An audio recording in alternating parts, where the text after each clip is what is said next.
बिस्मिल्लाहिर्रहमानिर्रहीम।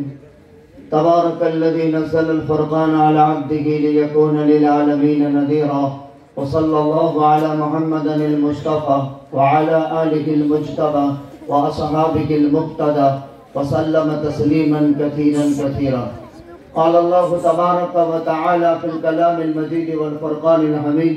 अऊज़ु बिल्लाहि मिनश शैतानिर रजीम। बिस्मिल्लाहिर रहमानिर रहीम। वल्लज़ीना जाहदू फ़ीना लनहदियन्नहुम सुबुलना। वक़ाल नबी सल्लल्लाहु अलैहि वसल्लम अफ़ज़लुल जिहाद कलिमतु हक़्क़िन इंद सुल्तानिन जाइर। वक़ाल नबी सल्लल्लाहु अलैहि वसल्लम इन्नल जिहाद माज़िन इला यौमिल क़ियामह। वक़ाल नबी सल्लल्लाहु अलैहि वसल्लम अल उलमा वरसतुल अंबिया।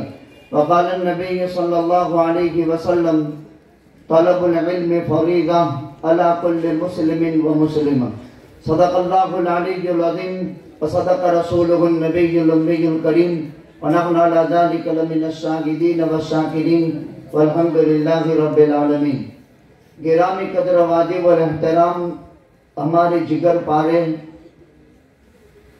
हज़रात उलमाए किराम, हुफ़ाज़ कुरान, मुफ्तियान इज़ाम, जो 20 से ज़्यादा कस्बा डारी में वेरावल तालुका गिर सोमनाथ ज़िले के इस कस्बे में अल्हम्दुलिल्लाह इंतहाई जाँफिशानी के साथ, उलुल अज़मी के साथ, खुलूस और वफ़ा और सिद्क़ के जज्बात के साथ सई मुसलसल में लगे हुए हैं। अल्लाह अज़्ज़ा व जल खूब इल्म व अमल से बहरावर फरमाए।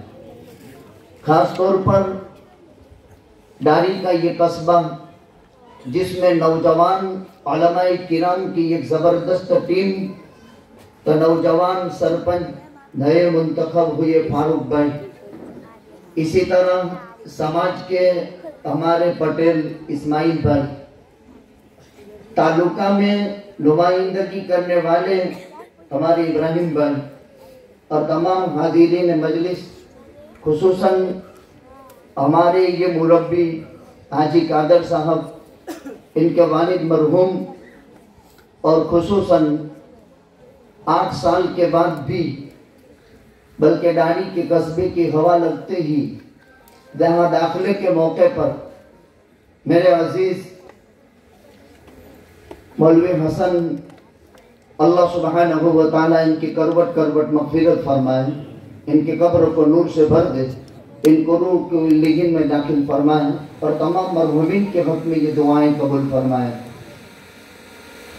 एक मुखलिस बावफा इंसान ने एक ज़बरदस्त मेहनत की। ये उलमा में आपस में कद्र मंजिलत और ये मोहब्बत और ये जोड़, आप लोगों का अजीम ताउन, ख़वातीन का और मर्दों का ये ज़बरदस्त एहसान खुदावंदी, हम इसको हमेशा निभाए रखें और नज़र वक्त से अल्लाह हमारी हिफाजत फरमाए। बुजुर्गों, ओहदे ये कोई माना नहीं रखते हैं, जिम्मेदारी बहुत बड़ी चीज़ है। बाज़ मर्तबा ऐसा होता है, लोग कहते भी हैं कि तो समाज का भी जिम्मेदार और जमीयत में भी ये काम। बुखारी जैसी अजीम तरीन किताब और 2 दरसगाहों में, सुबह में लड़कों में, शाम में लड़कियों में, ये सारे काम होते कैसे हैं? लेकिन बुजुर्गों, अल्लाह ताला के लिए कोई मुश्किल नहीं है। हमारा काम सिर्फ दिलों में गर्मी पैदा कर देना और जिगर को गर्मा देना है। काम करने वाला अमाना काम करता है। आज का ये इजलास हमारी 2 मस्जिद के मकतब यानी मक्का मस्जिद और बिलाल मस्जिद का, मौलाना हुसैन साहब, मौलाना उमर साहब, मौलाना हसन साहब, ये डारी के कस्बे में कुल 7 मसाजिद, जिसमें मदीना मस्जिद, इब्राहिम मस्जिद, मरकज मस्जिद, इमाम अहमद रजा मस्जिद और जामे मस्जिद, 850 कौम के जिगर गुर्दे, इन माओं की कलेजे दीन की तालीम हासिल कर रहे हैं। आप अतराफ के देहातों का टाइटल टोटल लगाओ, डारी की जिंदा दिल रोशन ज़मीर मुसलमानों, हमारे दिलों में एक एहसास पैदा करो आप अपनी कौम, अपने जिगर पारों में से 850 बच्चे, मैंने तमाम मसाजिद का टोटल आपको कहा है। इमाम अहमद रजा मदरसा भी हमारा मदरसा है, जामे मस्जिद वाला मदरसा भी हमारा मदरसा है, बिलाल मस्जिद भी, मक्का मस्जिद भी, जिनके नाम लिए गए सब हमारा है। अल मुस्लिम अखुल मुस्लिम, मुसलमान मुसलमान का भाई है। एक डाई में पलने वाली औलाद है ये। जैसे एक माँ की डाई में औलाद तैयार होती है, बहन भाई वो दोनों एक डाई में तैयार होते हैं। हम सब एक नबी की उम्मत हैं, एक अल्लाह के बंदे हैं, एक कुरान के मानने वाले हैं। बुजुर्गों, मैंने आयतें और अहादीस जो पढ़ी है, हमारे उलमा सोचते होंगे कि मौलाना ने ये आयत और अहादीस किस उन्वान से पढ़ी है। सन ईस्वी 2022 है, आज 22 तारीख है, 22/1/2022 और हिजरी सन 1443 है और जुमादल उखरा का महीना है। आज सोमवार की रात है, इतवार की रात है। ये हमारा देश भारत देश है, इसको हिंदुस्तान कहते हैं। आज की इस मजलिस में खास तौर पर 350 साल मुगलिया सल्तनत के जवाल के बाद 150 साल अंग्रेज साम्राज्य और उसकी हुकूमत और उसका खात्मा को आज 75 साल हो गए, 75 साल हो गए। 26 जनवरी बुधवार के दिन है। आज की मेरी तकरीर का उन्वान सरजमीन हिंदुस्तान में साल भर में 2 तारीख 7 दिन आते हैं। एक 15 अगस्त जिसको जश्न आजादी कहते हैं, एक 26 जनवरी जिसको यौम जमहूरिया कहते हैं। आम तौर पर मुसलमाना ने आलम और खुसूसन मुसलमाना ने हिंदुस्तान ये समझते हैं ये सरकारी त्यौहार है। 15 अगस्त को छुट्टी रखी जाती है और कुछ स्कूलों में प्रोग्राम कर दिए जाते हैं। 26 जनवरी को तिरंगा लहरा दिया जाता है और प्रवचन लाल किले से देश का प्राइम मिनिस्टर दे देता है और स्कूल में प्रोग्राम होते हैं। बहुत अच्छा मौका है। इस मर्तबा 26 जनवरी गुजरात के एतबार से हमारे गिर सोमनाथ जिले में मनाई जा रही है और यहाँ का सीएम खुद तशरीफ लाने वाला है। इस मौके पर मेरे दिल में चंद बातें पैदा हुई।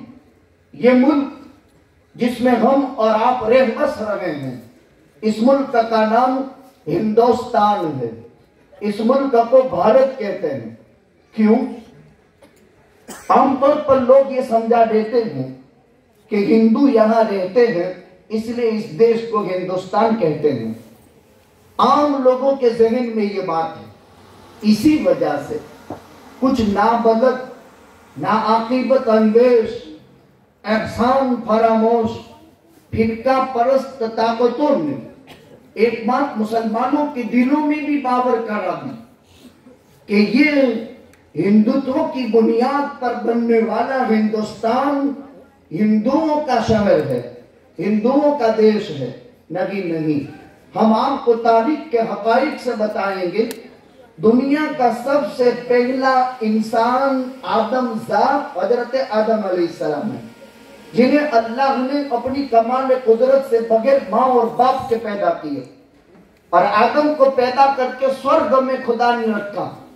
या आदम उस्कुन अंत व ज़ौजुकल जन्नह व कुला मिनहा हैतु शि'तुमा व ला तक़रबा हादिहि शजरा फतकूना मिनज़ ज़ालिमीन। स्वर्ग की टाइम पूरा होने के बाद जन्नत का अल्लाह ने मुल्क हिंदुस्तान में, श्रीलंका में या अल्लाह पाक ने दजना की सरजमीन में हजरत आदम को उतारा और हजरत हव्वा को मुज़दलिफा में और आदम और हव्वा को दोनों की मुलाकात करवाई। उसके बाद आदम सानी हजरत नूह अलैहिस्सलाम का जमाना आता है। आदम का बयान कुरान के कई मकामात पे है। आदम के बाद आदम में सानी नूह है, जो पहला नबी भी है, पहला रसूल भी है। आदम से इंसान को आदमियत नसीब हुई, आदम से इंसान को इंसानियत नसीब हुई। दुनिया का पहला इंसान आदमियत का सरखेल, और इस जमात का पहला फर्द आदम था। वो हिंदू नहीं था, वो अल्लाह का एक बरगुज़ीदा नबी था, वो अल्लाह का एक बरगुज़ीदा पैगंबर था।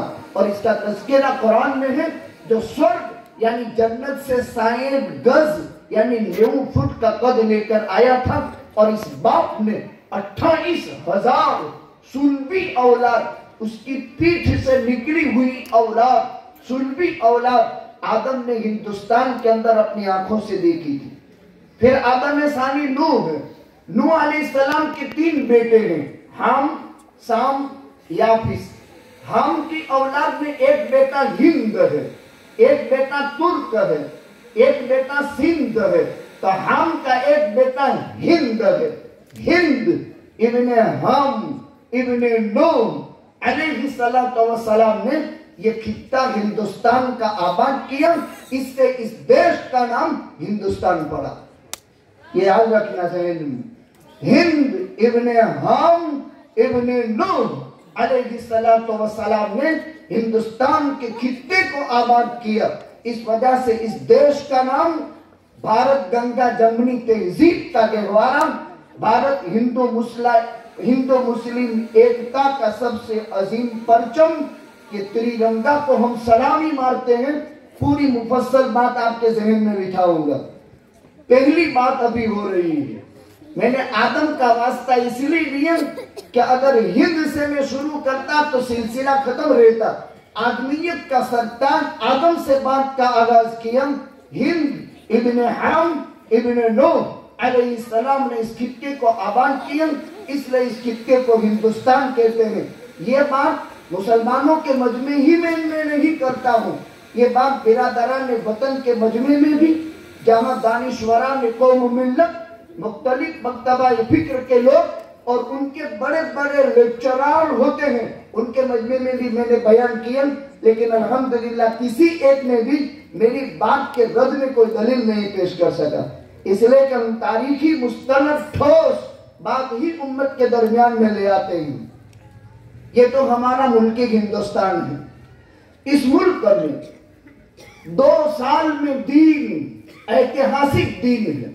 एक 15 अगस्त जिसको यौम आजादी कहते हैं, इसमें भारत देश आजाद हुआ। इससे आजाद हुआ, भारत देश पहले गुलाम था, फिर आजाद हुआ। मैं मुख्तसर हिस्ट्री, मुगलिया सल्तनत खत्म हुई अय्याशी की बुनियाद पर। मुगलिया सल्तनत के अगले हुक्मरान बड़े अच्छे थे, लेकिन धीरे धीरे जब तायुश पैदा हुआ, हर कौम की बर्बादी अय्याशी से होती है। आखिर में नवाब का राज खत्म हुआ। आज तक जूनागढ़ में, जिसका ऐतिहासिक नाम मुस्तफा आबाद है, उसके दरबार में जूनागढ़ के आखिरी नवाबों की अय्याशी के नक्शे आज भी मौजूद है। जरा अकल और बसीरत से जाकर के इसका जो है देखना नवाब का, तो आपको पता चलेगा अय्याशी की बुनियाद पर मुल्क खत्म हुआ, अय्याशी की बुनियाद पर राज खत्म हुआ, अय्याशी की बुनियाद पर इंसान का धंधा भी, बिजनेस भी, घर भी, मुल्क भी, समाज भी, सियासत भी खत्म हो जाती है। तब अय्याशी में लोग मुब्तला होते हैं। सलातीन ने, बादशाहों ने क्या क्या अय्याशियां की है। खैर वो मजमून अपनी जगह पर, मैं आपको ये जिक्र करता चलूं, हिंदुस्तान में साल में 2 दिन ऐतिहासिक दिन मनाए जाते हैं और मोहतरम दिन है। एक दिन 15 अगस्त और दूसरा दिन 26वीं जनवरी। 15 अगस्त जब मुगलिया सल्तनत खत्म हुई, 1756 से भारत देश को अंग्रेज की गुलामी से आजाद करने के ख्वाबात देखे गए। अंग्रेज साम्राज्य ने भारत देश में 150 साल हुकूमत की, 100 साल इनकी मुसल्लम हुकूमत रही। जुल्म, बर्बरियत, माओ बहनों के इस्मत दरी इस मुल्क को बहुत लूटा। जितने हिंदुस्तान को लूटा इतना किसी देश को नहीं लूटा। तिजारत के पाकीज़ा उन्वान से कहाँ बर्तानिया, कहाँ इंग्लैंड, कहाँ यूनाइटेड किंगडम, वहां से हुकूमत करने के लिए ये लोग, मुगलिया सल्तनत जब कमजोर पड़ी और अंग्रेज की अय्यार चालाकी को वो समझ नहीं सके, आखिर के 10 साल अंग्रेज के पैसों से उनकी नौकरी मुगलिया सल्तनत ने की। नतीजतन जब अंग्रेज के दाने उन्होंने चुग लिए और अंग्रेज साम्राज्य के फितने को वो समझ नहीं सके, गुजरात में सूरत में ईस्ट इंडिया कंपनी का सबसे पहला मार्केटिंग हुआ था, फिर गुजरात में अहमदाबाद, बड़ौदा वगैरह में हुआ था। तो तिजारत के पाकीज़ा उन्वान से अंग्रेज हिंदुस्तान में आया था। 1756 से नवाब सिराजुद्दौला का दौर था। देखो याद रखना, नवाब सिराजुद्दौला 1756 में भारत देश की आजादी का ब्यूगल बजा था। 1756 में नवाब सिराजुद्दौला से लेकर 1857 में सुल्तान जहांगीर औरंगजेब रहमतुल्लाह अलैह तक जितने भी नवाब आए, हुक्मरान आए, जितने बड़े बड़े लोग आए, 100 साल तक भारत की जंग आजादी की लड़ाई लड़ी। नवाब सिराजुद्दौला से लेकर सुल्तान जहांगीर, औरंगजेब, आलमगीर रहमतुल्लाह अलैह तक, ये सब सलातीन ने 100 साल जंग आजादी की लड़ाई लड़ी। 1756 से लेकर 1857 तक ये 100 साल भारत देश की आजादी की लड़ाई सिर्फ एक मुस्लिम कौम ने लड़ी अंग्रेज के साथ। 1857 में शामली की जंग लड़ी गई, 1857 में अंबाला की जंग लड़ी गई, 1857 से रेशमी रुमाल तहरीक वजूद में आई, 1857 के बाद से तहरीक आजादी हिंद वजूद में आई। कुछ बातें अगर मेरी आपको समझ में न भी आवे तो उलमा आपको समझा देंगे, लेकिन आप ध्यान से सुनते हैं, ये समझ की अलामत है। 1857 में अंबाला की जंग लड़ी गई, जिसके क़यादत मौलाना मोहम्मद जाफर अली ने की थी। और शामली की जंग जिनकी क़यादत में लड़ी गई वह हाजी इमदादुल्लाह मुहाजिर मक्की थे। शामली की जंग जिनकी क़यादत में लड़ी गई वह हाजी इमदादुल्लाह मुहाजिर मक्की। और इस जंग के सिपह सालार में जिनकी क़यादत में लड़ाई लड़ी मौलाना रशीद अहमद गंगोही, हजरत मौलाना कासिमुल उलूम वल खैरात, मौलाना कासिम नानोतवी शामली की जंग में हजरत इमदादुल्लाह मुहाजिर मक्की की क़यादत में इस लड़ाई में वो जख्मी हुए। हजरत मौलाना मोहम्मद कासिम नानोतवी जख्मी हुए, रशीद अहमद गंगोही कुतुबुल अफ्ताब जख्मी हुए, हाफिज दामिन शहीद 1857 की जंग आजादी के अंदर शहादत नौश फरमाए। इस पर बस नहीं, आप समझते जाए। 1861 से लेकर 1864 तक इस मुल्क हिंदुस्तान में अंग्रेज ने जब महसूस किया कि शाह अब्दुल अजीज इब्न शाह वलीउल्लाह मुहद्दिस देहलवी की क़यादत में इस भारत देश में जब जिहाद का फतवा नाफिज हो गया कि अंग्रेज के साथ जिहाद करो और अंग्रेज की फौज में भर्ती होना हराम, और अंग्रेज के मुकाबले में जिहाद का जब फतवा दिया गया तो 1861 से लेकर 1864 तक 3 लाख कुरान के नुस्खे अंग्रेज ने हिंदुस्तान में जलाए। 3 लाख कुरान के नुस्खे। इन्होंने देखा कि सिर्फ इनका कुरान, जिस पर इनका ईमान और कुरान की तालीमात को वो फॉलो करते हैं और कुरान की तालीमात पर वो अमल करते हैं, अगर हिंदुस्तान में अंग्रेज का राज बचाना है तो कुरान को खत्म करके जो है अपना राज बचा सकते हैं। इस वजह से उन्होंने कुरान को जो है खत्म किया। 1864 से लेकर 1867 तक जंग आजादी में सिर्फ 2 लाख मुसलमान शहीद हुए और उसमें 51,000 उलमा को फांसी दी गई। 51,000 उलमा को दिल्ली के लाल किले से लेकर चांदनी चौक तक हर दरख्त पर, और ये अंग्रेज हिस्ट्री बयान करता है, हर दरख्त पर जो है लटक रही थी तो आलिम की गर्दन लटक रही थी। बेशुमार मजालिम। 1857 की जंग आजादी, हज़रत शेखुल हिंद मौलाना महमूदुल हसन गंगोही नव्वर अल्लाहु मरकदहू ने एक रुमाल में भारत का नक्शा बयान बता दिए और अफगानिस्तान से मदद हासिल करने के लिए, तुर्किस्तान से मदद हासिल करने के लिए पूरा भारत का नक्शा रेशमी रुमाल पर तैयार किया और उधर से फौज उतार करके अंग्रेज साम्राज्य का जुल्म खत्म करने के लिए और इनको जो है हिंदुस्तान से निकालने के लिए, उस रास्तों से फौज तलब करने के लिए एक रेशमी रुमाल पर भारत का नक्शा बनाया था। लेकिन बदकिस्मती से अपनों की गद्दारी की वजह से तहरीक के रेशमी रुमाल खत्म हो चुकी थी। हज़रत शेखुल हिंद मौलाना महमूदुल हसन गंगोही को इस जुर्म के नतीजे में अंग्रेज ने 4 साल जेल की सलाखों में बंद किया था। काले पानी की जेल हुई थी। इसी वजह से शेखुल हिंद को असीर माल्टा कहा जाता है।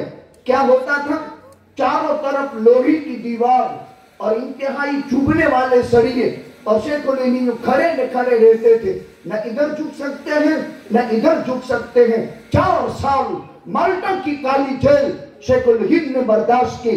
वहां आपके शागिर्द और मुमताज तलामिदा में शेख अलैहिस्सलाम मौलाना हुसैन अहमद मदनी नव्वर अल्लाहु मरकदहू, जब शेखुल हिंद की वफात हुई और गुस्ल के लिए जब रखा गया तख्ते पर, तो देखा कि शेखुल हिंद की पुश्त मुबारक में कहीं गोश्त की बोटी नजर नहीं आती है।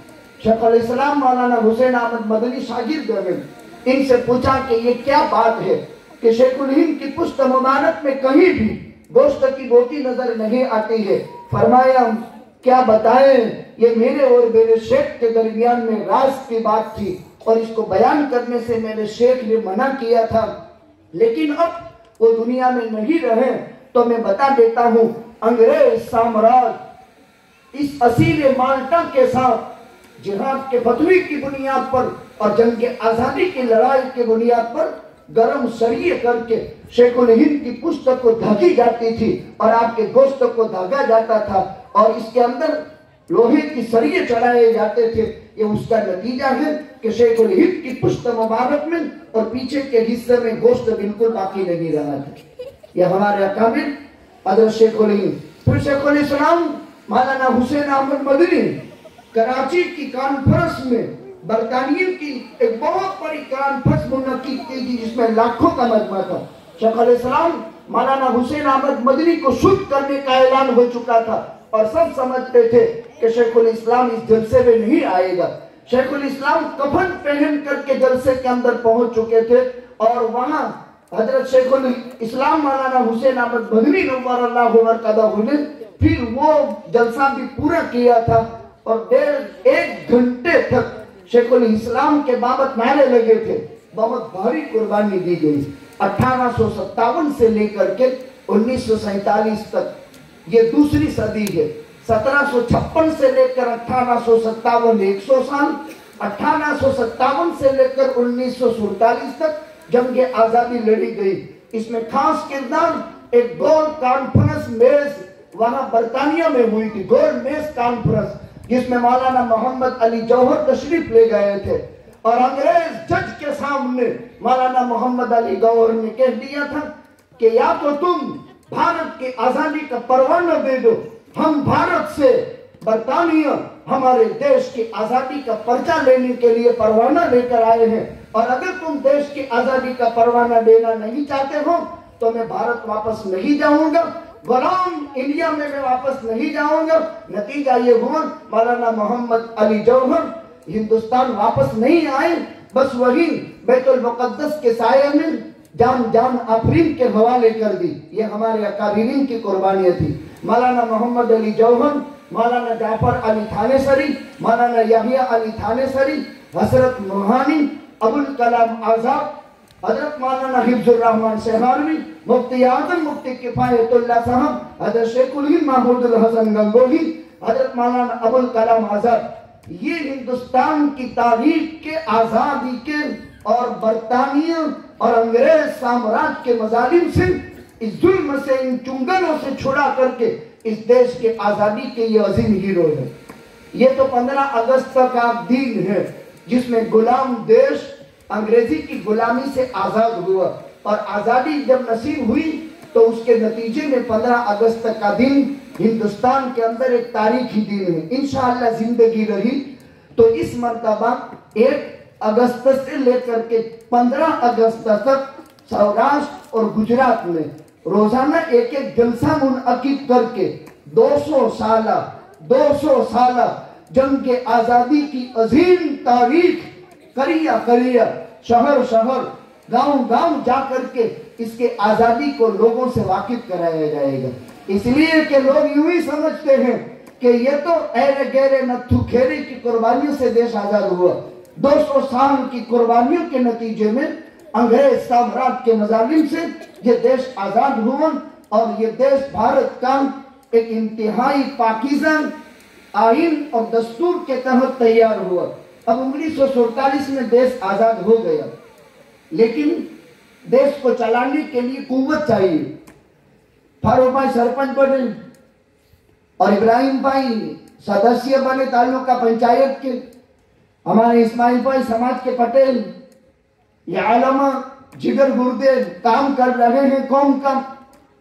तो आलमा को मैदान चाहिए रूहानियत का, समाज का काम करने के लिए कुछ सामाजिक कुव्वत चाहिए, सियासत का काम करने के लिए सियासी कुव्वत चाहिए, असलहे भी चाहिए, फौज भी चाहिए, ताकत भी चाहिए।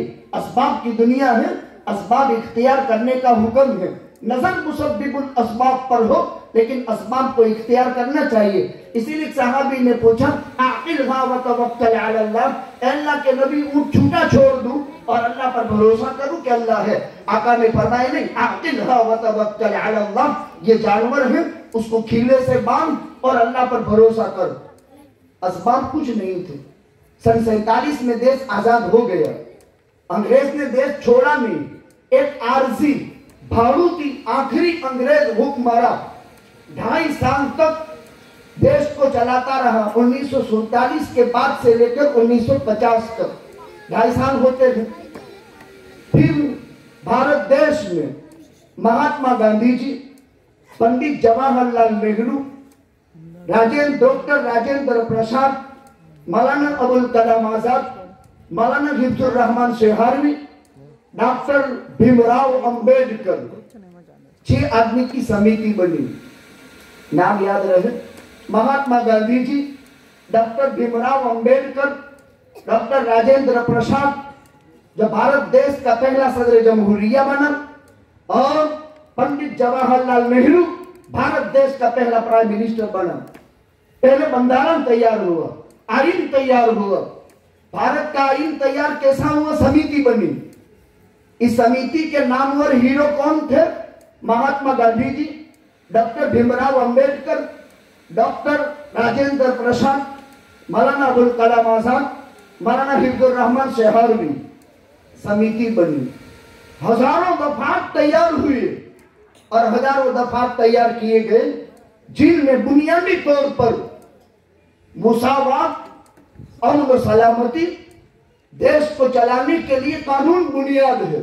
देखिए, कुरान अल्लाह की किताब है, अल्लाह का कलाम है। इस कुरान करीम में 6665 आयतें हैं, खाली 540 आयत कवानीन की है, ahकाम की है।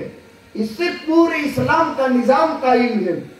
देश को चलाने के लिए एक दस्तूर बना, एक आइन बना, एक बंधारण बना, और जमहूरी देश है ये, लोकशाही देश है, इसको जमहूरी कहते हैं। एक होता है राजाशाही, एक होता है तानाशाही। राजाशाही में वो मजा नहीं, तानाशाही में तो मजा है ही नहीं, वो तो जुल्म है। राजाशाही, लोकशाही। जमहूरियत किसे कहते हैं? अवाम की मर्जी से, अवाम के फायदे के लिए अवाम जो बनावे उसको जमहूरियत कहते हैं। अवाम की मर्जी से, अवाम के फायदे के लिए अवामी तौर पर बनाए जाने वाले कानून को जमहूरी कानून कहते हैं। जमहूरी कानून की गर्ज क्या है? खुशहाली। इस भारत देश का समिति ने एक बंधारण तैयार किया, गैर जरूरी चीजों को निकाल दिया, जरूरी चीजों को इसमें दाखिल किया गया और एक बंधारण तैयार हुआ। इसमें क्या है? इसमें बुनियादी तौर पर जो हुकूक दिए गए, कौमी एकता, मजहबी एकता, जात पात नात के भेदभाव को खत्म किया गया। यहाँ का हर शहरी, भारत का हर बाशिंदा अपने मजहब में आजाद, मजहबी शाआइर की आबादी में आजाद, मजहब की तालीम और तबलीग में आजाद, मजहब के प्रचार और प्रसार में आजाद। यह हमको कानून ने हक दिया। हम मस्जिद बना सकते हैं, हम मदरसे बना सकते हैं, हम मीनारा बना सकते हैं। मदीना मस्जिद में ईशा पड़ी। अरे डारी कस्बा के गयूर मुसलमानों, मेरे दिल की गहराइयों से जो खुशी और जो दुआ निकली वो तो अल्लाह ही के यहाँ है कि इस जिंदा दिल कौम ने अपने पैसों से और पसीने की घड़ी कमाई से एक मीनार कायम किया है। 7 लाख रुपया आप लगा चुके हैं और इसकी मालियत ये तो उस वक्त पता। आप शाइर की हिफाजत कर रहे हैं, आप शाइर को आबाद करते हैं। आप अपनी कौम के इन नौनिहालों को, इन मासूमों को, आपके जिगर गुर्दों को, आपके कलेजे के टुकड़ों को कुरान की तालीम देते हैं। मकातिब को आप मजबूत कर रहे हैं। बहुत भारी दौलत है आपके पास। इस दौलत को आप क्या जाने, आपका दुश्मन जानता है जो भी आपको पता चलेगा। आईन तैयार हुआ, बंधारण बना, दस्तूर बना, दस्तूर बना। इसको आज कितने साल हुए? 72 साल हुए। देश आजाद हुआ उसको कितने साल हुए? 75 साल हुए। 2022 माइनस कर दो 1947 तो देश की आजादी के 75 साल हो जाएंगे। 2022 माइनस कर दो 1950 तो इस सूरत के अंदर 72वां ये 26वीं जनवरी है।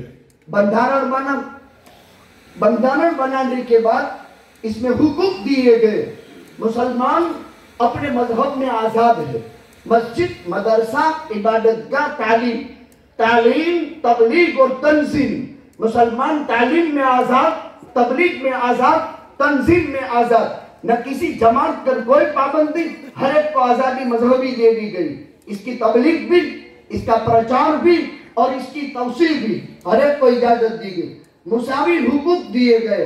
एक को दूसरे पर हमला और तल्फी करना हराम करार दे दिया गया। अभी अभी पार्लियामेंट में बिल पास हुआ। ये हमारे आईन को मजरूह करने की कोशिश की। 18 साल में लड़का, लड़की जो है अब उसकी उम्र निकाह की 21 साल। बहुत अच्छी दलील पेश की है, बहुत अच्छी दलील पेश की है। मुखालिफ हमारी ताकतों ने, हमारी मुस्बत अंदाज की ताकतों ने 18-21 को अब 21 से ऊपर कर दिया और कहा कि देखो हमें वोट देने का हक 18 साल में हासिल है, मर्द को भी और औरत को भी। तो 18 साल में निकाह की आजादी को हुकूमत छीन नहीं सकती है और इसको छीन रही है, इसको छीन रही है। हम किसी एक सत्ता पर लगी हुई पार्टी हो या सत्ता से हटी हुई पार्टी हो, जमीयत उलमाए हिंद खालिस मजहबी और दीनी तंजीम का नाम है। इनको राजकारण से और सियासत से कोई लेना देना नहीं है। ये प्योर मजहबी खालिस तंजीम है। अगर सियासत में, अगर राजकारण में जुल्म हुआ तो जमीयत साना बसाना खड़ी हो जाएगी और सीना पेश कर देगी। ये हमारी ताकत है, ये हमारा खुलासा है, ये हमारी जिंदगी है। बंधारण आईन बना। अंग्रेज ने जाते जाते 2 काम किए। वो आज का सबक है, मेरा पैगाम है। आज उसको आप ध्यान से सुने।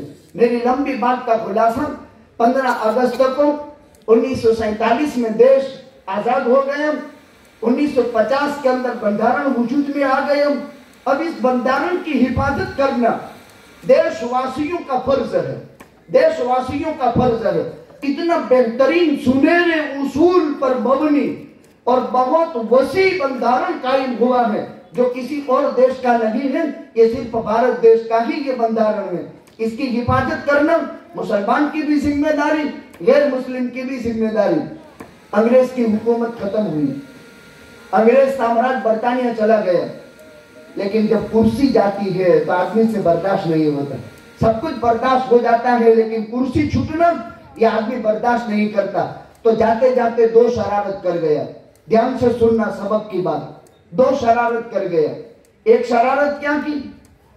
1949 में, 50 में बंधारण बना, एक साल पहले 1950 में भारत की धरती पर अंग्रेज अय्यार मक्कार ने हिंदू महासभा की बुनियाद डाली और आरएसएस की बुनियाद डाली।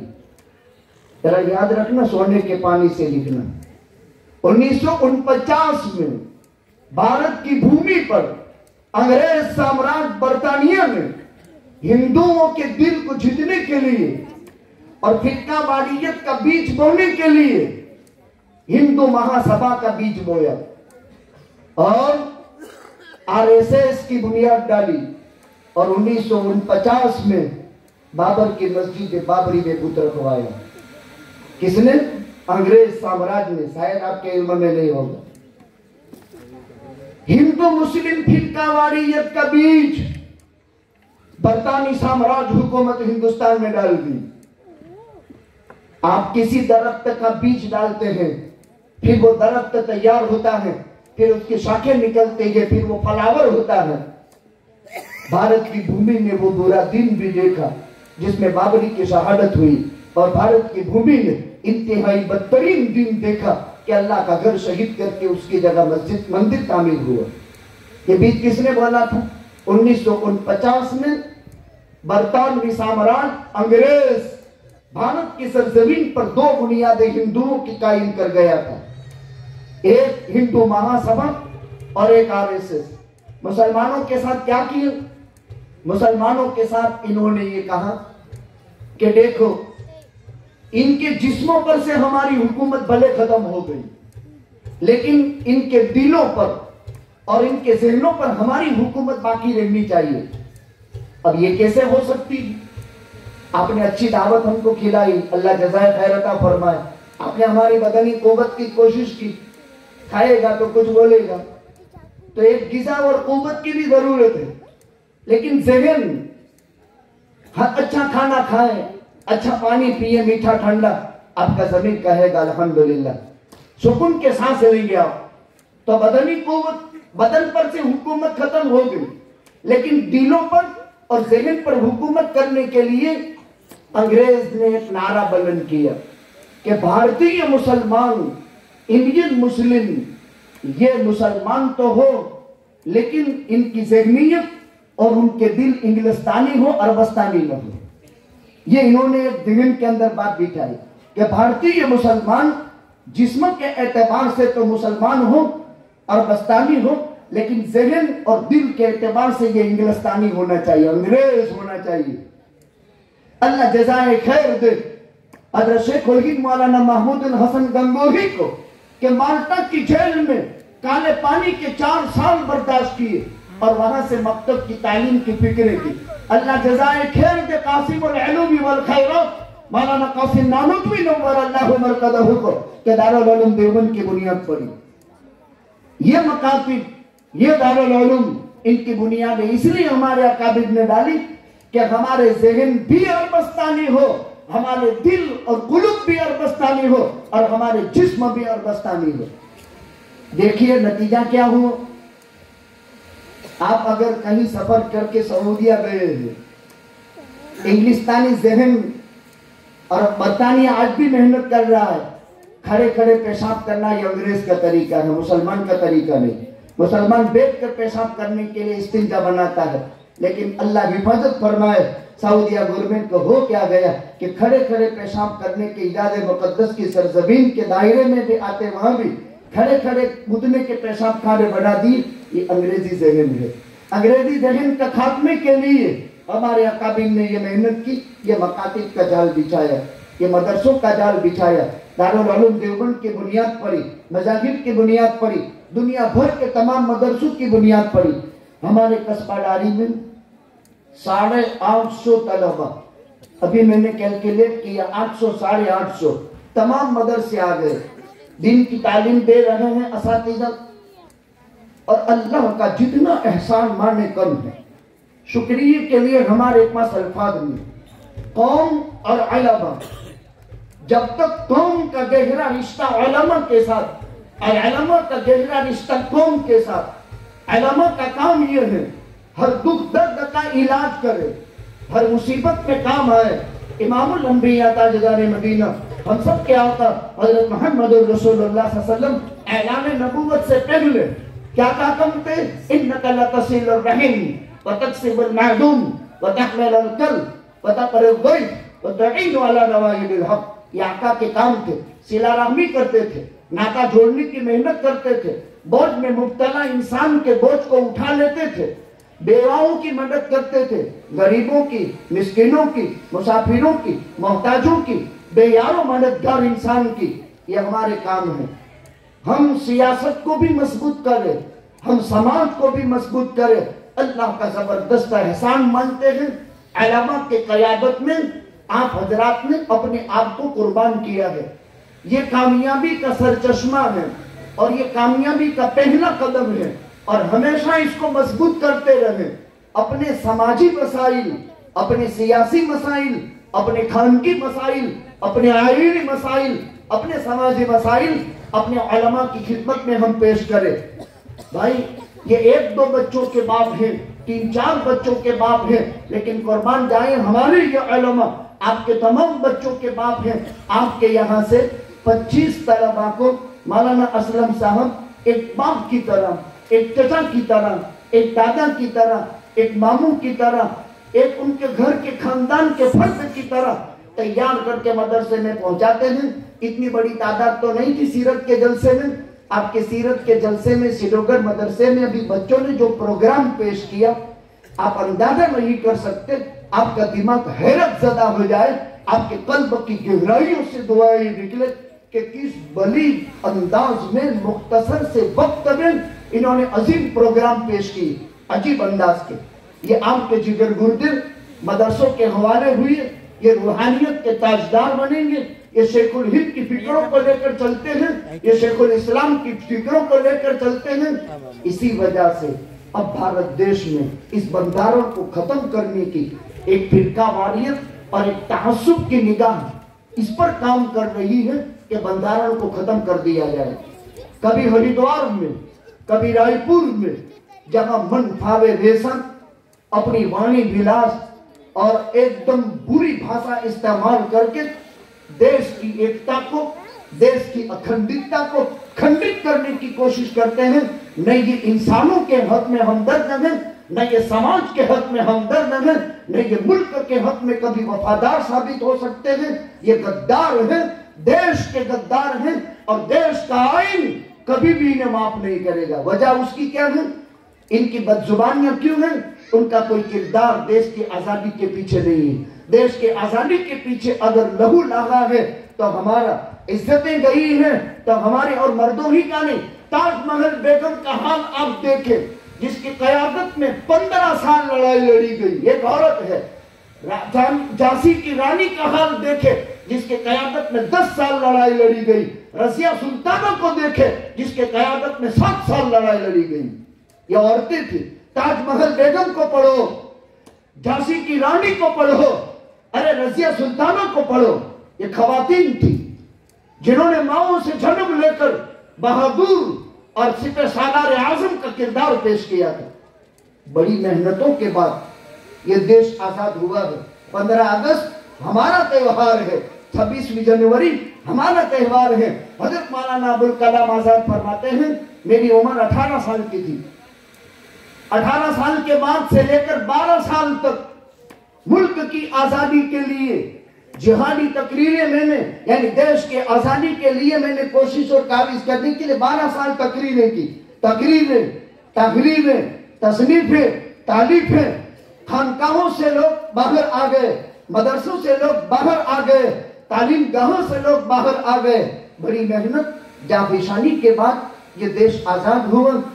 अंग्रेज जाते जाते दो काम कर गया।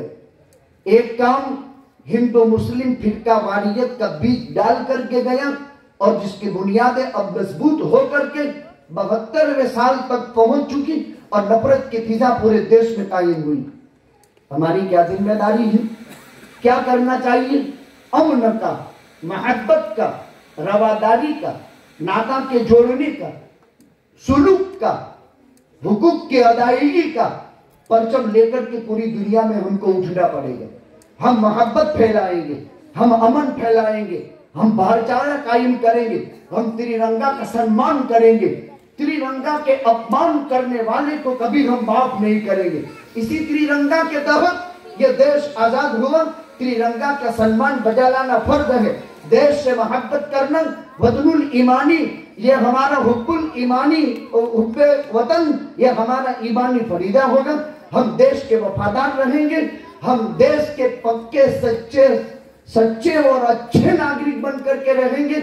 और लेकिन हम हमारा मजहबी शिआर और हमारा तशख्खुस कभी खत्म नहीं होने देंगे। हमारे चेहरों से, हमारे लिबास से, हमारे मामलात से, हमारे माशरत से इस्लाम ही इस्लाम दुनिया के अंदर वजूद में आता रहे। फिक्र करनी है इस बात की। मकातिब मजबूत, जहां जहां मकतबों के निजाम लगे हैं वहां मकतब का निजाम कायम करना। देखिए दज्जाल भी दो ही मेहनत करेगा और ये दज्जाली ताबूती फितना शुरू हो गया। अंग्रेज साम्राज्य ने क्या कहा, इनको मजहबी तालीम खत्म करने के लिए कुरान जलाए। 3 लाख कुरान के नुस्खे अंग्रेज साम्राज्य ने हिंदुस्तान में से खत्म की।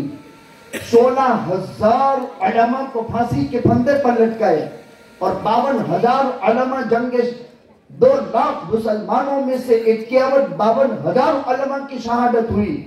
इन्होंने समझा कि मुसलमानों को अगर इस्लाम पर और कुरान पर और दीन पर मजबूत करने वाली जमात है कोई, तो ये बोरिया नशीन, ये रूखा सूखा खाने वाले, ये फाके और मुजाहदे बर्दाश्त करने वाले, ये कम तनख्वाहों में गुजारा करने वाले उलमाए हक्का ही की जमात हो सकती है। अभी ये बिल ग्लेस्टर ने एक अपना रिसर्च किया कि दुनिया की तमाम कौमों का हमने ये किया, जायजा लिया, लेकिन जितना जिंदा और बेदार मुसलमान कौम के उलमा और उनके मजहबी रहनुमा को पाया, ऐसा हमने किसी को नहीं पाया। और कहा हरचंद हमने अपनी कोशिश और मेहनत की, लेकिन इनके सामने हमारी सारी मेहनत और कोशिश फेल हो गई। अब देखो 1 से 14 साल तक के बच्चों को प्राइमरी स्कूल बंद करने का अभी हुकूमत ने फैसला किया। हम कानून को मानते हैं, कानून का आदर करते हैं, कानून की पासदारी करते हैं और कानून को बजा लाने की हम तालीम भी देते हैं। लेकिन दिमाग के अंदर एक बात ये पैदा होती है कि क्या कोरोना 1 से 14 साल के बच्चों को होगा और उनकी तालीम बंद कर देगी? पहला हर दुश्मन ने जो किया है 2 चीजों पर, एक तालीम पर और एक इबादत पर। जब तालीम दुनिया में जिंदा नहीं रहेगी तो जंगल राज हो जाएगा, और जब इबादत नहीं रहेगी तो मालिक से रिश्ता टूट जाएगा, वो इंसान खोखला हो जाएगा। तालीम नहीं तो जंगली आदमी बन जाएगा। इसीलिए 2 साल में क्या क्या वाकयात हुए। आप तो अल्लाह का एहसान मानो कि आपके ये गयूर जिगर गुर्दा, इनके दिलों में हरारत ईमानी और अपने फर्ज मनसबी का एहसास इनके दिलों में है। इसलिए आपके बच्चों को लेकर मसाजिद में छुप छुप कर एक एक इक्का दुक्का भी इन्होंने तालीमी सिलसिला बाकी रखा। जहां तालीमी सिलसिला कायम नहीं हुआ वहां बच्चों के हालत क्या हो गए। ऑनलाइन के नतीजे में हुआ क्या, अय्याश बच्चे बन गए, माँ बाप के लिए दर्द सर बन गए। और बुरा न मानना, जब मोहताजगी और मुफलिसी भी सताती है तो इंसान क्या करता है। अभी कुछ जुमेरात के दिन भावनगर में एक मुसलमान खातून जवान एक गैर मुस्लिम बच्चे के साथ चली गई। अभी रिसर्च आया पूरा कि भारत देश में 8 लाख मुस्लिम बहन मुर्तद होकर गैर मुस्लिमों से अब तक शादी कर चुकी है। अभी भावनगर में हुआ। हमारे माशाअल्लाह जमीयत के साथ ही काम करते लड़की को बहुत समझाया, पर्दे के पीछे कारण क्या बना, तो कारण मालूम किया। उसकी माँ को लड़की की माँ को उसके बाप ने छोड़ दिया, घर से भाग गया और किसी से उसने शादी कर ली। न भरण पोषण करता है, न बीवी का हक अदा करता है। वो मुफलिसी, मोहताजगी, फक्र फाका और तंगी की शिकार हुई। नतीजा ये हुआ, फक्र फाका इंसान को न करने के काम करने पर मजबूर कर देता है। आपने नहीं सुना वो वाकया, एक अय्याश मर्द था, हर रात अलग अलग औरतों के साथ अय्याशी करता था। चचा साथ बहन फक्र फाका के शिकार होकर के उसके पास पहुंच चुकी कर्जे के मुतालबे के लिए, मुझे 60 दिरहम दे दीजिए, 60 रुपये कर्जा मांगने के लिए। उसने कहा फुला वक्त में आ जाओ। फक्र फाका और मोहताजगी की बुनियाद पर वो गई। जिंदगी ताअत में गुजरी, नेकी में गुजरी, अल्लाह के साथ इश्क और मोहब्बत में। लेकिन हाई फक्र फाका, हाई मोहताजगी जो इंसान को न करने के काम करने पर मजबूर कर देती थी। फक्र फाका, आका ने फरमाया कादल फक्र अन यकून कुफरा, फकीरी आदमी को काफिर बना देती है, फकीरी आदमी का काफिर बना देती है। यही वाकया यहाँ पर भी हुआ। गई, अब उस अय्याश ने जो चचाजाद बाजी था, इस नौजवान खूबसूरत लड़की के साथ अपने गलत मतलब के लिए जब बुला ली, दोनों एक कमरे में जमा हुई, खास उस काम के लिए जब आमादगी हुई, तो लड़की का बदन थर थर कांपने लगा, रोंगटे खड़े हो गए, आंखों से अश्कबार हुई और बहुत ज्यादा जैसे जलजला कायम हो गए। उसने कहा क्यों, तुम अपनी मर्जी से आई हो, मैंने तुमको बुलाया नहीं है, और तेरे कहने पर मैंने तुझे बुलाया है, ये है वो। तो उस लड़की ने कहा हाय मुफलिसी, हाय मोहताजगी, हाय फक्र फाका जो मुझे न करने के काम करने पर मजबूर कर देती है। मैं मालिक के जुल जलाल वल इज्जत के दरबार में, जबकि मैदान कयामत में, मैदान महशर में मैं क्या जवाब दूंगा जब मेरा अल्लाह मुझसे सवाल करेगा, जब मेरे नबी के सामने मुझे पेश किया जाएगा तो मेरा क्या बनेगा। हाय मुफलिसी, हाय मोहताजगी, हाय फक्र फाका जो मुझे न करने के काम करने पर मजबूर करता है। वो कहता है अभी मैंने तुझसे कोई गलत काम तो किया ही नहीं। अच्छा, मेरी तो जिंदगी भर नमक हरामी में निकल गई, आज तक तूने तो कोई नमक हरामी की नहीं, तो इस पर आमादा हुई लेकिन तूने किया नहीं, मेरा क्या बनेगा।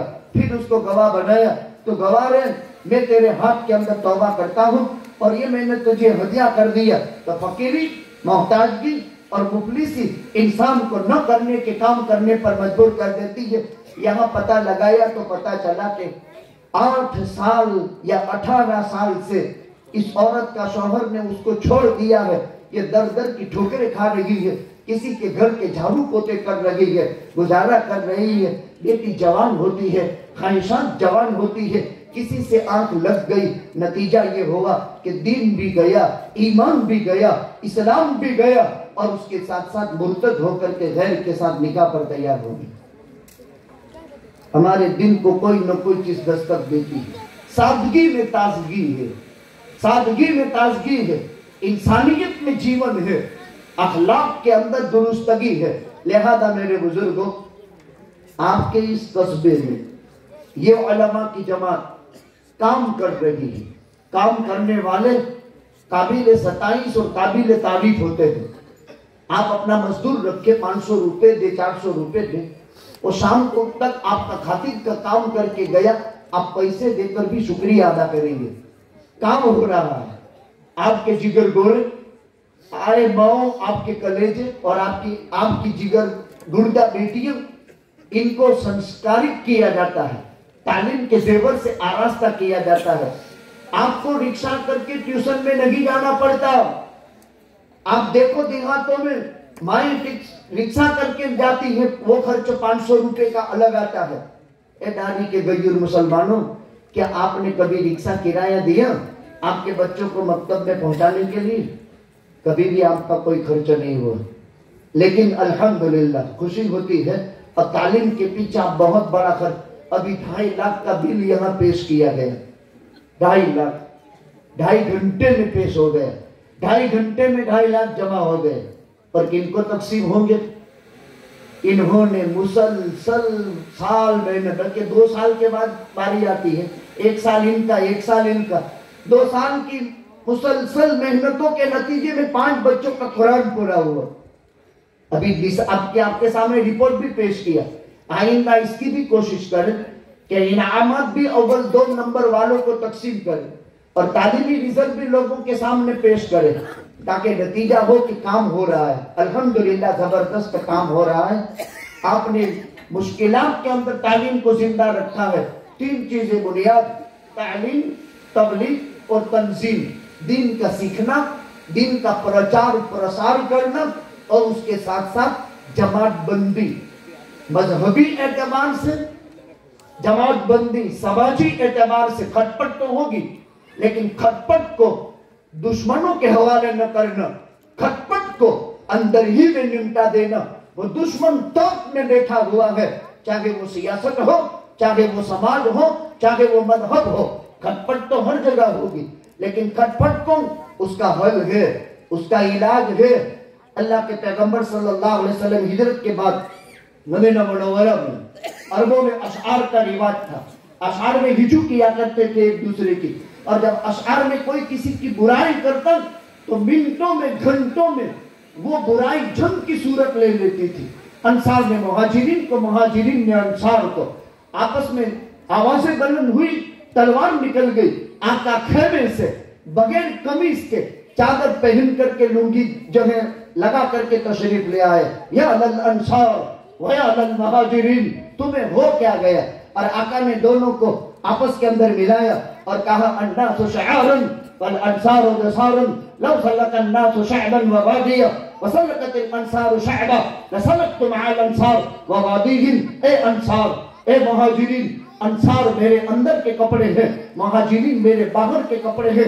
अंसार एक राह पर हो जावे, मुहाजिरीन एक राह पर हो जावे, मैं अंसार की राह चलूंगा। और आपस में भाई बना दिए। और कैसा भाई बना दिए कि अब्दुल रहमान इब्न औफ और साद इब्न मुआज, ऐसा भाई, मेरी 2 बीवियां हैं, तू जिसको पसंद कर ले तलाक दे दूं, इद्दत पूरी हो जावे, निकाह कर ले। 50 बीघा मेरी जमीन है, 25 तू पसंद कर ले, 25 मैं पसंद कर लो। कुर्बान जाए अबू उबैदा पर। कहा, दुल्लुनी अला सूक, तेरा साथ तुझे मुबारक, जरा मुझे बाजार बता दो। ये अजीब किस्म के लोग थे। वो पाकीदा हस्तियां बच्चों के आपके सामने सैयदना अबू बकर सिद्दीक का किरदार भी पेश किया। अंबिया और रुसूल के बाद जिनके सदके में आज दुनिया चल रही है, वो सैयदना अबू बकर सिद्दीक है। वो सैयदना गौसुल आजम शेख अब्दुल कादिर जिलानी, महबूब सुहानी, पिरान पीर, पीरों के पीर, बड़े पीर साहब रहमतुल्लाह अलैह ने भारत की भूमि पर 51 बरस दावतो इरशाद की मेहनत की। 51 बरस की उम्र हुई, 40 साल तालिबे इल्म रहे, जिनके नतीजे में इल्म आज दारी में फैल रहा है। गौसे पाक का तस्कीरा यहाँ इमामुल अंबिया, ताजदार मदीना, सरवर कायनात, फख्र मौजूदात, आकाए मक्की मदनी हजरत मुहम्मदुर रसूलुल्लाह सल्लल्लाहु अलैहि वसल्लम का जिक्र खैर ईमान को ताज़ा करता है। खवातीन का इतना बड़ा मजमा है, हम माओ से अहद कराते हैं, नियत करो इंशाअल्लाहुल अजीज हमारे यहाँ जो भी औलाद पैदा होगी, हमारी औलाद को सबसे पहले हम कुरान और सुन्नत, दीन और दुनिया दोनों उलूम से बेगरावर करेंगे। हजरत अमीर शरीअत, अमीरुल हिंद हजरत मौलाना सैयद अरशद मदनी दामत बरकातुहुमुल आलिया, अल्लाह ताला खूब खूब इल्म और अमल में बरकत अता फरमावे, हिम्मत और हौसले को बुलंद फरमावे। 1 करोड़ रुपया, 1 करोड़ रुपया जमीयत की तरफ से एक फंड निकाला, जिसमें तालीम के पीछे 1 करोड़ रुपया खर्च करेंगे। और कहा कि ऊंची तालीम हासिल करने के लिए अगर खर्च के इंतजाम नहीं है तो हिंदू हो के मुसलमान हो, हिंदू हो या मुसलमान हो, बिला तफरी के मजहब हर एक को जिनमें सलाहियत हो और उस तालीम के पीछे इनको आगे बढ़ना है और उसके लिए उनके पास इखराजात नहीं है, तो 1 करोड़ का जमीयत का बजट सिर्फ उम्मत के उन ऊंची सलाहियतों के मालिक तलबा और तालिबात, उनके पीछे ये रकम खर्च करने का ऐलान हुआ। तालीम बुनियादी चीज है, तालीम, तबलीग और तंजीम। माशाअल्लाह यहाँ उलमा मेहनत कर रहे हैं, आप सपोर्ट कर रहे हैं, खवातीन भी, मर्द हजरात भी, अल्हम्दुलिल्लाह। सरपंच भी यानी ग्राम पंचायत भी, तालुका पंचायत में भी नुमाइंदगी इस गांव की हो रही है। यहाँ 7 मसाजिद हैं, तकरीबन 8-10 मदारिस हैं, 20 से ज़ायद उलमाए किराम हैं, 25 के करीब। अल्हम्दुलिल्लाह हमारे बच्चे कुरान का हिफ्ज़ भी कर रहे हैं, इस साल भी हाफिज होंगे, उलमा भी होंगे। ये सिलसिला चलता रहेगा। अल्लाह ताला से दुआ करते हैं खुदावंद कुद्दूस इस कस्बे को मुबारक फरमावे। अल्लाह ताला खूब दुनिया आखिरत की दौलत से माला माल फरमावे। आप बहुत पसीने की घड़ी कमाई कमाते हैं, पूरे दिन हथौड़े पछाड़ते हैं, आप मकान तामीर करते हैं, आप मेहमान हैं। अल्लाह आपको मुल्क का भी मेहमान बना दे। और आप बन रहे हैं माशाअल्लाह। ग्राम पंचायत इत्तेफाक के साथ, मोहब्बत के साथ, हुस्न सलूकी के साथ, एक लंबी सोच और लंबी तंजीम के साथ, और माहिर तजर्बाकार मुखलिस, अगराब परस्त नहीं, मफाद परस्त नहीं, स्वार्थियों से दूर रहे। स्वार्थ अगराब परस्त हर एक में होते हैं, हर एक में मफाद परस्त होते हैं। मफाद परस्त, अगराब परस्त, मब्दा परस्त, इंसानियत से दूर रह करके हम सिर्फ इखलास लिवजहिल्लाह के साथ कौम की मुख्तलिफ मैदानों में हमें फिक्र करनी है, हमें कोशिश करनी है, हमें मेहनत करनी है। मेहनत करते रहे, अल्लाह आपके काम की नोंद लेता है। और जब अल्लाह आपके काम की नोंद लेगा, खुदा वो काम आपसे करवाएगा जो तुम्हारी माओ ने नहीं सोचा, तुम्हारे बापों ने नहीं सोचा, तुम्हारे दिमाग की गली से बाहर है। खुदा वो काम तुमसे लेगा, ये तयशुदा बात है। खिदमत करते रहो, अल्लाह की खुशनुदी मेरा मालिक देख रहा है, मेरे नबी की ये सुन्नत है। हम खास तौर पर नए मुंतखब हमारे इन जिम्मेदारों से भी कहते हैं, हिंदुस्तान आपकी सलाहियतों का इंतजार कर रहा है और आपकी सलाहियतें मिन जानिबिल्लाह है। पूरी कौम से हम कह रहे हैं, मुझसे ज्यादा सलाहियतों के आप मालिक हैं। आप जिस फील्ड में हैं, जिस काम में हैं, क्या आप दिन भर हलाल तय्यब मेहनत करके औलाद का परवान नहीं करते हैं? अभी एक अच्छा खत आया, किसी ने किसी से पूछा शादी के बाद दुल्हे से कि तुम्हें जहेज में क्या मिला? उसने जो जवाब दिया, दिल की कली को खोल दिया। उसने ऐसा बेहतरीन जवाब दिया, मैंने मेरे ससुराल में मुझे जो जहेज में दिया, एक माँ सब कुछ दे सकती है लेकिन अपनी औलाद किसी को नहीं दे सकती है। और औलाद में भी उसने वो जिसको 18-20 साल ममता में पाल करके परवान चढ़ा करके बड़ी की, उसको आज अपने घर से निकाल करके मुझे दिया है। वो यूं कहता है, वो बाप जिसने जिंदगी भर कड़वे कसेरे हालात बर्दाश्त किए और अपने जिगर के टुकड़े को मेरे हवाले किए। वो भाई जिसकी मोहब्बत के आमो जगह थी, जो किसी के हवाले अपनी इज्जत नहीं कर सकता है, उसने अपनी बहन की इज्जत को मेरे हवाले किया। वो बहन जो अपना साया किसी के हवाले नहीं कर सकती है, उसकी बहन ने वो साया मेरे हवाले किया। तो आज मुझे साया भी मिला, आज मुझे इज्जत भी मिली, आज मुझे किसी का जिगर का टुकड़ा भी मिला। और जो सब कुछ दे सकता है, औलाद किसी को नहीं दे सकता, उस माँ ने अपने जिगर का टुकड़ा भी मुझे दिया। तो मुझे किसी ने जो दिया वो किसी को किसी ने नहीं दिया। जहेज की लानत को थू थू कर दो, हकीकत के अंदर ये सबक की बातें हैं। लिहाजा सादगी को अपनाओ, रसूमात से बिल्कुल ही परहेज करो, मजहबी रिश्ते और नाते को मजबूत से मजबूत करो। बस मेरी आज की बात का खुलासा, भारत के इतिहास में देश की आजादी के बाद दो बड़े दिन, एक हमारा जश्न आजादी, एक हमारा यौम जमहूरिया। और जश्न आजादी और यौम जमहूरिया में तिरंगा के सम्मान और एहतराम के साथ साथ हम इसको मनाएं और अंग्रेज की दो खतरनाक पॉलिसियों से एहतराज और परहेज, और इसके लिए मुल्क में कहीं भी फिरका वारियत हो, जात पात नाक भेद की बुनियाद पर जहां कहीं खाना जंगियां हो या मुल्क की इस अजीम मीनार को कोई नुकसान पहुंचाए, हम अपनी सीनों को गोलियों के लिए पेश कर देंगे, जैसे हुसैन अहमद मदनी ने पेश किया था।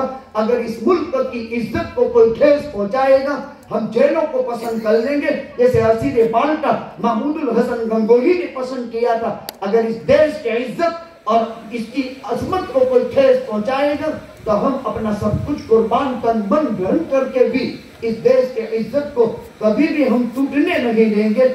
इसी से एकता बाकी रहेगी, इसी से अखंडितता बाकी रहेगी। लेकिन अपना मजहबी शिआर और अपना इस्लामी समाज और अपनी इस्लामी सियासत और इसका तखल्लुस और शाआइर की हिफाजत उलमा भी करें, अवाम भी करें, मर्द भी करें, खवातीन भी करें।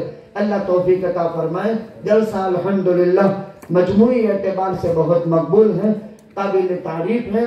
प्रोग्राम भी बच्चों ने बहुत ही अच्छे अंदाज में पेश किए हैं। एक बात इतनी जरूर कहेंगे, हमने अपनी औलाद को सम्मानित किया है। हमने अपनी औलाद को हमारे घर में, हमारे आंगन में, हमारी नजरों के सामने, हमारे दिलों में जगह देकर सम्मानित किया है। अभी बच्चों ने तजवीज में हमारे कंपटीशन में पेश किया, तो मैंने बच्चों को अगली रात बुलाया और मैंने कहा बच्चों तुम्हारे मेहमान कितने आएंगे? तो एक दूसरे को देखने लगे। मैंने कहा भाई देखो प्यारे बेटो, ये हमारी औलाद है, हमें इनसे हकीकत में दिलो जान से मोहब्बत है। कोई उस्ताद, कोई शेख, कोई टीचर उस वक्त तक कामयाब नहीं बन सकता जब तक कि वो प्यार अपनी औलाद के मुकाबले में अपने शागिर्दों को न दे। कोई महात्मा उस वक्त नहीं बन सकता जबकि अपने मातामत को अपनी हयाती के अंदर वो कुर्सी पर बैठा हुआ न देखे। तब तक कोई इंसान बड़ा नहीं बन सकता। कब तक जीना है? अरे कोरोना ने तो कैसे कैसे लोगों को कहां कहां पहुंचा दिए, पिछले हालात हमें मालूम नहीं है। अल्हम्दुलिल्लाह नारी इससे मुस्तस्ना है कि अल्लाह सुब्हानहू व तआला ने हमारी हिफाजत फरमाई। तो इन्होंने कहा, एक दूसरे को देखने लगे। मैंने कहा बेटो तुम्हारे सम्मान के लिए हम दूसरों को बुलाएं, वो तुमको इनाम दे, तो क्या तुम्हारे माँ बाप ये नहीं पसंद करते हैं कि तुम इतना बेहतरीन कुरान पढ़ो और तुम्हारी तिलावत सुने, तुम इतनी बेहतरीन नज़म सुनो और तुम्हारी नज़म को वो सुने और वो तुम्हारे लिए दुआएं दे? और माँ बाप की दुआ तो औलाद की किस्मत बन जाती है। बस एक बात दिल से कही और सुबह में सब ने अपने रिश्तेदारों को बुला लिया और एक बड़ा मजमा हो गया तलबा का। तो वो दूसरे सम्मानित किसी को करे तो वो माँ बाप का सम्मान आप खुद अपनी औलाद का हर साल सालाना सम्मान करते हैं। इसको हमेशा जारी रखना, इसको बाकी रखना, ये हमारे लिए बहुत बड़े शर्फ की चीज है। ये हमारे दिलों के अंदर ये इंसाफ का तकादा है कि हम खुद अपनों का सम्मान करें। वरना लोग ऐसा करते हैं कि वली इसमें क्या, इन्नल लदीना आमनु व अमिलुस सालिहात सयजअल लहुमुर रहमानु वद्दा। अरे भाई भाई से कांपता है, भाई भाई से, औलाद माँ बाप से, माँ बाप औलाद से, एक दूसरे से दूर है। यहाँ अभी दुआ के बाद बैठकर पूरा गांव साथ में खाना खाएगा। क्या हिंदुस्तान में ऐसी कोई दूसरी मिसाल है? आप ही पैसे निकालते हैं दूसरों के चंदे से नहीं। कोई हाजी साहब मस्जिद बना दे, कोई जो है सेठ साहब मदरसा बना दे। अब वो वक्त नहीं रहा, अब तो ये वक्त आ गया कि मेरे पसीनों की कीमती कमाई मेरी नजर के सामने मेरे गांव में लगे, और इससे पाक पैसा कौन सा हो सकता है? काबिल मुबारकबाद है आप, और काबिल मुबारकबाद है ये खवातीन, इन्होंने औलाद जमी। नस्ल इनसे चलती है, नस्ब आपसे चलता है। आप नस्ब के मालिक हैं, ये नस्ल की मालिक है। और अपना वो तो नस्ल नहीं चल सकती, नस्ल की मालिका ये है, आप नस्ब के मालिक हैं। बहुत मुबारक है।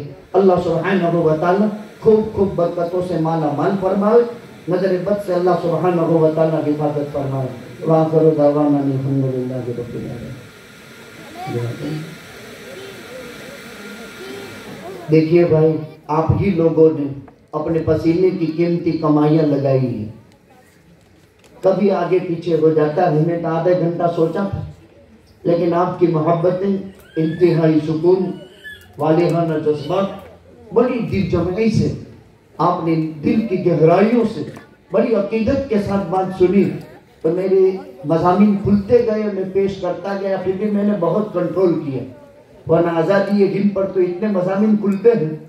इंशाअल्लाह अज़ीज़ जिंदगी रही तो 1 से 15 अगस्त तक मुल्क भर नहीं बल्कि सौराष्ट्र और गुजरात के अंदर इस प्रोग्राम को आम किया जाएगा। इसलिए कि 200 साल तारीखे जंगे आज़ादी से मुसलमान भी ना वाकिफ है। हमारे बाप दादा के वरसा को हमने कब्रिस्तान में दफन कर दिया है। इसलिए डॉक्टर राजेंद्र प्रसाद ने एक बात कही थी, जो भारत का पहला सदर जमहूरिया है, नोट कर लो, आखिरी बात कह दो। हिंदुत्व के लोग यूं कहते हैं कि भारत की भूमि हमारी है और हम इसको हिंदू राष्ट्र बनाएंगे। डॉक्टर राजेंद्र प्रसाद ने कहा था कि ये भारत की भूमि हमारी है, तो हिंदुओं तुम तो मरने के बाद अपनी लाश को जला देते हो और गंगा को जो है भेंट कर देते हो, गंगा के पानी में इसको बहा देते हो, लेकिन हकीकत में भारत की भूमि जिनकी है वो तो मुसलमान है, इसलिए कि मरने के बाद ये भारत की भूमि ही के अंदर उनको दफन करते हैं। तो ये जमीन हिंदुओं की नहीं बल्कि ये जमीन मुसलमानों की है। ये कौन कहता है? डॉक्टर राजेंद्र प्रसाद, जो भारत का पहला सदर जमहूरिया यानी राष्ट्रपति है, उनकी बात है। मौलाना अबुल कलाम आजाद की नहीं, ये उनकी बात है। नहीं समझे? उन्होंने ये कहा कि भारत यहां से निकल जाओ, तुमको वो दे दिया और अब तुम्हारा यहाँ क्या है? तो सब कुछ मुसलमानों का ही है, इसलिए कि हम तो जलाने के बाद इसको गंगा में डाल देते हैं और मुसलमान तो मरने के बाद भी उसके ताबूत के और उसके नाश को भारत की भूमि में ही दफनाता है और उनकी लाश तो यहाँ से कहीं जाती नहीं है। आप कहीं भी हिंदुस्तान के चप्पे चप्पे कोने कोने में चले जाओ, हर जगह जो है कब्रिस्तान और मकाबिर नजर आएंगे और इनमें सोई हुई शख्सियत नजर आएगी। और एक न एक कब्रिस्तान में अनेक ऐसे होते हैं कि कब्र खोदोगे तो वापस वही, अरे मौलाना बदर आलम मेरठी मदीना मुनव्वरा में बकी में दफन हुए, उनके वालिद बुजुर्गवार 6 महीने के बाद कब्र खोदी गई और दूसरे को दफन करनाने के लिए वही जैसी कब्र थे वैसे, फिर 6 महीने के बाद 6 फेरे, फिर हुकूमत ने तीसरी मर्तबा में बंद कर दिया और ऐलान कर दिया कि ये कभी कब्र खोली नहीं जाएगी। ऐसे बहुत सारे हैं, यहाँ भी हैं, हर जगह होते हैं जिनकी लाश को कब्र की मट्टी नहीं खा सकती। अंबिया तो मासूम है और औलिया तो महफूज है। अल्लाह ने जमीन की मट्टी के लिए ये बात हराम कर दी है कि कब्र की मट्टी किसी नबी का जिस्म नहीं खा सकती। लोग बकवास इधर उधर के भले करते रहे, लेकिन हमारा अकीदा है कि नबी अपनी कब्र मुबारक में हयात है। वो तो दुनिया से पर्दा कर गए, वरना वो अपनी कब्र मुबारक में हयात है और जमीन की मट्टी नबी का जिस्म नहीं खा सकती। अल्लाह सुब्हानहू व तआला कई सुनी बातों पर अमल की तौफीक अता फरमाए। दुआ कर लेते हैं। बिस्मिल्लाहिर्रहमानिर्रहीम। तो खाना भाई सबके लिए बनाया गया है, आप ही ने बनाया है। थोड़ा बहुत आगे पीछे हो गया और वक्त मैंने आपका ज़्यादा लिया हो तो माजरत भी चाहता हूँ, लेकिन खाना खाना है, मर्दों को भी औरतों को भी, और सुकून और वक़ार को बहाल रखना है। अल्लाहुम्मा सल्लि अला मुहम्मदिन व अला आलि मुहम्मद कमा सल्लैता अला इब्राहीम व अला आलि इब्राहीम इन्नका हमीदुम मजीद। अल्लाहुम्मा बारिक अला मुहम्मद व अला आलि मुहम्मद कमा बारकता अला इब्राहीम व अला आलि इब्राहीम इन्नका हमीदुम मजीद। अल्लाहुम्मा लकल हम्दु कुल्लुहु व लकश शुक्र कुल्लुहु व लकल मुल्कु कुल्लुहु बियदिकल खैरु कुल्लुहु। अल्लाहुम्मा लकल हम्दु मिल्अस समावात व लकल हम्दु मिल्अल अर्द व लकल हम्दु मिल्अ मा शि'ता मिन शैइन बअद।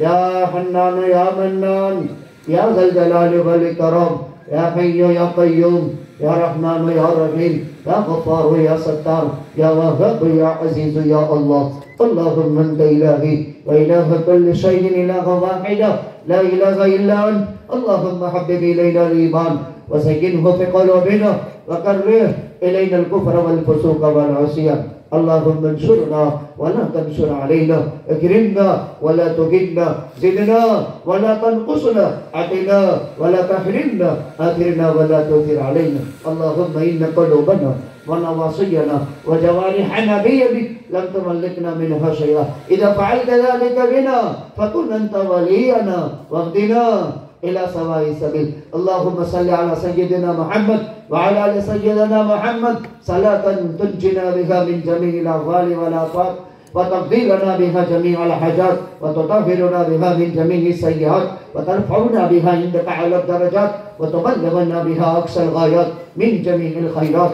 फिल हयाती व बअदल ममात। इन्नका मुजीबुद दअवात राफ़िउद दरजात या क़ादियल हाजात या काफ़ियल मुहिम्मात या दाफ़िअल बलियात या हल्लल मुश्किलात।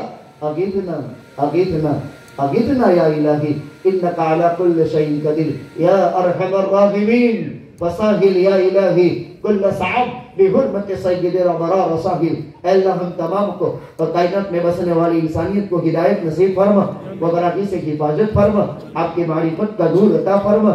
ऐ अल्लाह कस्बा ईरानी में तेरी सरजमीन पर ये तेरे पाकीदा नुफूस कुदसिया, ऐ अल्लाह सालिहीन की सिफात के अफराद खवातीन और मर्द आधी रात का वक्त गुजर चुका है, कायनात में सन्नाटा छाया हुआ है, तेरे दरबार में उठाए हाथ तो आसमान दुनिया पर उतर चुका है। आज तेरा ऐलान है, हे कोई रोजी का मांगने वाला के मैं रोजी दूं, अल्लाह का मोहताज बंदे रिज़्क़ हलाल तुझसे मांगते हैं, अता फरमा। ऐ अल्लाह तो आसमान दुनिया पर उतर चुका है तो ऐलान करता है, हे कोई माफी मांगने वाला, हम पापी हैं, गुनहगार हैं। ऐ अल्लाह इस कदर जुर्म है, ऐ अल्लाह अगर जाहिर हो जावे तो कोई हमारे पास भटकने के लिए तैयार न हो। ऐ बहुत ज्यादा तौबा की कबूल करने वाले अल्लाह, आपका ऐलान है हम तमाम गुनाहों से तौबा करते हैं, तौबा कबूल फरमा। आपका ऐलान है, हे कोई मुसीबत का मारा हुआ, अल्लाह कोरोना कोरोना कोरोना करते 3 साल निकल गए, तालीम जनाजे निकल गए, तरबियत के जनाजे निकल गए, इंसानियत खाक में मिल चुकी। ऐ अल्लाह लोग फक्र फाका और मोहताजी के शिकार हो चुके, कर्जों में मुब्तला हो चुके, उम्मत के 2 तबके ने माल बटोरा, मेडिकल ने माल बटोर लिया, हुकूमत ने माल बटोर लिया। रब्बा कायनात का हर कमजोर इंसान मुसीबत में फंस चुका। मेरे परवरदिगार हम असबाब का रोना नहीं रोते हैं, तेरी जात करीब है, तेरा दर खुला हुआ है, तेरे दोनों हाथ फैले हुए हैं। ए अल्लाह इन बंदों ने दिया है, तूने अपने हाथ में ले लिया है, अपने बच्चों को दिया, तेरी कुदरत को देख, तू दिल में देने का दाइया पैदा करता है, किसी ने 50-100 दिया, किसी ने हजारों की तादाद में दिया, तूने अपने हाथ में ले लिया, तूने उसको परवान चढ़ाया, तूने उसको बड़ा बनाया।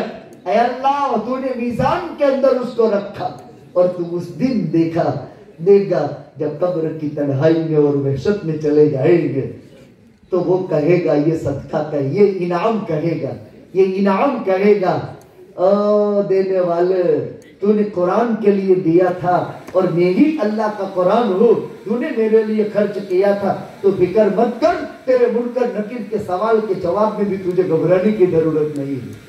आपका दिया हुआ बहुत मुबारक है, अल्लाह इसको परवान चढ़ाता है, देते रहो, देते रहना, ये नेक बख्ती की अलामत है, यही कायनात में लगने वाला है। तेरा ऐलान है, ऐ अल्लाह जो जिस मुसीबत में मुब्तला है, घरों में माआश की तंगी के लाइन, रोजी की तंगी की लाइन से, फक्र फाका और मोहताजी की लाइन से, अल्लाह उनकी तमाम तकालीफ को दूर फरमा दे, बीमारों को सेहत शिफा अता फरमा दे।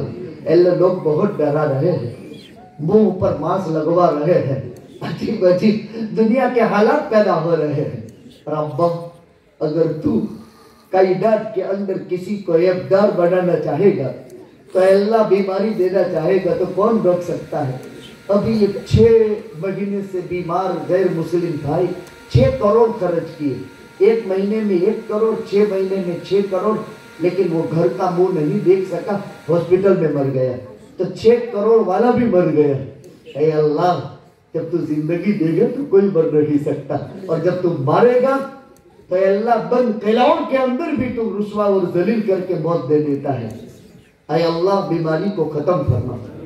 अगर हकीकत में है, अगर ये हकीकत में बीमारी नहीं है तो दज्जाली ताकूती फितने से हमारी हिफाजत फरमा, हमारी तालीम गाहों को आबाद फरमा, हमारी इबादत गाहों को आबाद फरमा।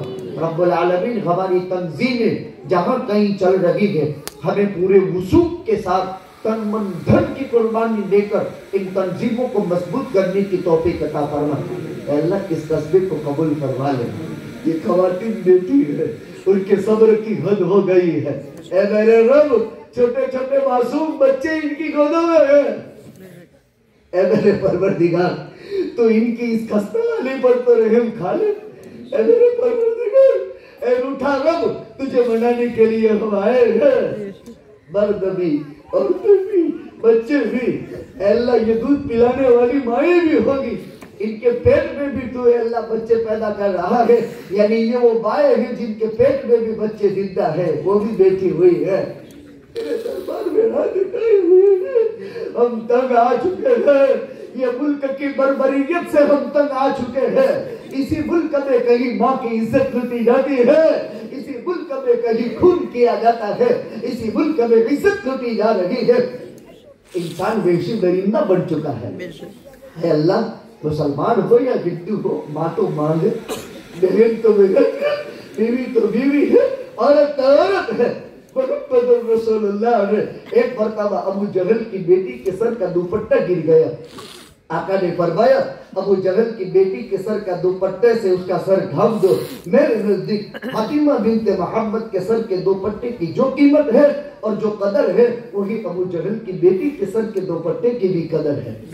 मेरा मोहम्मद रसूलुल्लाह दुश्मन की बेटी के साथ भी ये सलूक करता है, यानी दुश्मन की बेटी के सर से दुपट्टा उतरना गवारा नहीं करता है। वो मोहम्मद रसूलुल्लाह के सदके में मांगी हुई दुआएं कबूल फरमा।